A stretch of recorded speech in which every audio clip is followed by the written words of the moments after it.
যথাযথ প্রয়োগে রঙের দ্বারাই আমাদের জীবন অনন্য সাধারণ হয়ে উঠতে পারে। রঙের প্রভাব আমাদের শরীর এবং মনকে ভীষণভাবে নাড়া দেয়।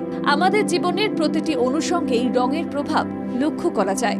রাশি অনুযায়ী রঙের উৎসবে কে কোন রং ব্যবহার করবেন? মেষ ও বৃশ্চিক রাশির অধিপতি মঙ্গল, তাই দোলে এই রাশির মানুষ কালচে মেরুন বা লাল রং ব্যবহার করুন। মনে শান্তি পাবেন, বিপদ আপদ কম হবে, কোনো অঘটন ঘটবে না। বৃষ ও তুলা রাশির অধিপতি শুক্র, তাই এই রাশির মানুষ ব্যবহার করুন গোলাপি বা ক্রিম রং। রঙের উৎসব ভালো কাটবে। মিথুন ও কন্যা রাশির অধিপতি বুধ, তাই মিথুন রাশির মানুষ সবুজ ও কমলা রং ব্যবহার করলে ভালো ফল পাবে, প্রেমে বাধা কাটবে।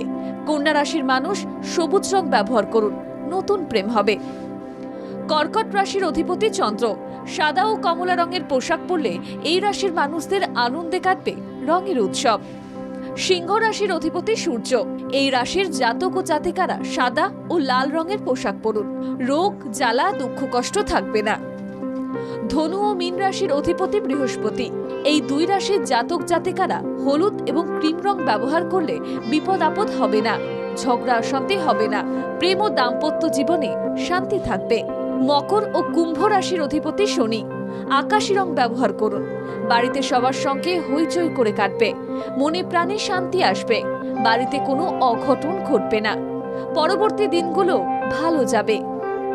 ব্যুরো রিপোর্ট, বাংলা জাগো।